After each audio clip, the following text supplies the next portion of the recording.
হাওড়া পুরসভার গেটে বিক্ষোভ দেখালেন অস্থায়ী স্বাস্থ্যকর্মীরা। তাদের অভিযোগ, নিয়মিত বেতন তারা পাচ্ছেন না।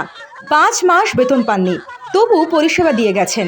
বেতন ছাড়া আর পরিষেবা দেওয়া সম্ভব হচ্ছে না। তাই হাওড়া পুরসভার মেন গেটে ওড়না দিয়ে বেঁধে তারা প্রতিবাদ জানালেন। প্রায় ঘণ্টাখানেক ধরে পুরসভার কর্মীরা সহ সাধারণ মানুষ ভিতরে ঢুকতে পারেননি। এই বিক্ষোভে সামিল হন মশাল লার্ভা মারা স্প্রেম্যানরাও।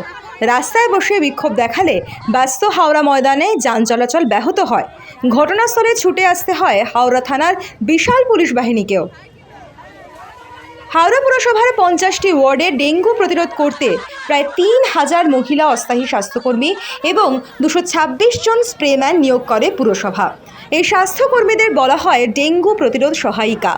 স্বাস্থ্যকর্মীদের কাজ বাড়ি বাড়ি গিয়ে ডেঙ্গু, ম্যালেরিয়া সহ মশাবাহিত বিভিন্ন রোগ নিয়ে সমীক্ষার পাশাপাশি প্রতিরোধ সম্পর্কে মানুষকে সচেতন করা। আমরা 4 মাসের মাইনা পাইনি, তাই জন্য রাস্তায় বসে পড়েছি। কি করব? 4 মাস মাইনা বাড়ে, মাইনা কমে গেছে। মাইনা আমাদের রেগুলার দেয় না, প্রতি মাসেই আমাদের গন্ডগোল হয়। আমাদেরকে বোনাস দেয় না। আমরা 12 বছর কাজ করছি, আমাদের কোনো নাম নেই, আমাদের পরিচয় কি? অথচ আমরা স্বাস্থ্যকর্মী, মশা পতঙ্গবাহিত রোগ, বোনাস দিয়েও তবু আমরা 12 বছর 13 বছর কাজ করছি, স্বাস্থ্যকর্মী আমরা, আমাদের কোনো পরিচয় নেই। তোমরা কাজ করো, স্যালারি পেয়ে যাবে। এমনি করে করে আমরা অপেক্ষা করেছি, এখন 4 মাস 5 মাসে পড়ে গেছে, এখনো কোনো স্যালারি দেওয়া হয়নি। স্যালারি বেশি ছিল, আবার কম করে দিয়েছে। হ্যাঁ, আগে ফের আমরা 3-4 মাস আগে যে স্যালারি আটকে ছিল ফের আমরা দিয়েছি, তারপর 1 মাসে দিয়েছে, ফের আটকে দিয়েছে। এমনি করে করে আমাদের 1 বছর এমনি কাজ চালাচ্ছে।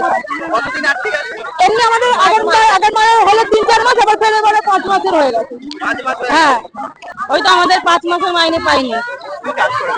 আমরা ডেঙ্গুতে কাজ করি, আগে থেকে জানিয়েছি, অনেকবার লেটার ফেটার দেওয়া হয়েছে, বলছে পাবে পাবে করে পাওয়া যাচ্ছে না।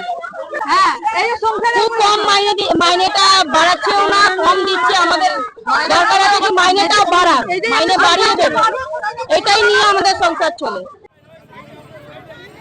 তবে কর্মীদের অভিযোগ মেনে নিয়েছে হাওড়া পুর কর্তৃপক্ষ। ফান্ডে টাকা না থাকার কারণে অস্থায়ী স্বাস্থ্যকর্মীদের বেতন অনিয়মিত হচ্ছে বলেই তাঁদের দাবি। পুরসভার চেয়ারম্যান সুজয় চক্রবর্তী জানিয়েছেন, দ্রুত 1 মাসের বেতন দিয়ে দেওয়া হবে। এটা একদম ঘটনা যে ওনাদের কয়েক মাসের বেতন বাকি আছে এটা, এবং ওনারা অত্যন্ত নিষ্ঠার সাথে কাজ করেন এবং অত্যন্ত একটা গুরুত্বপূর্ণ কাজ করেন আমাদের এই যে ডেঙ্গু আমাদের কন্ট্রোলে।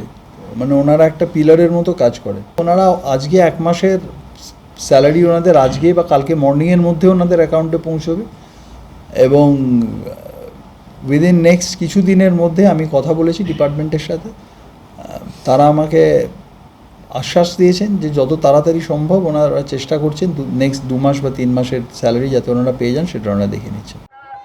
দীর্ঘক্ষণ রাস্তার উপর বসে বিক্ষোভ দেখানোর ফলে তীব্র যানজট তৈরি হয়। অবরোধ তুলতে আসে মহিলা পুলিশ কর্মী।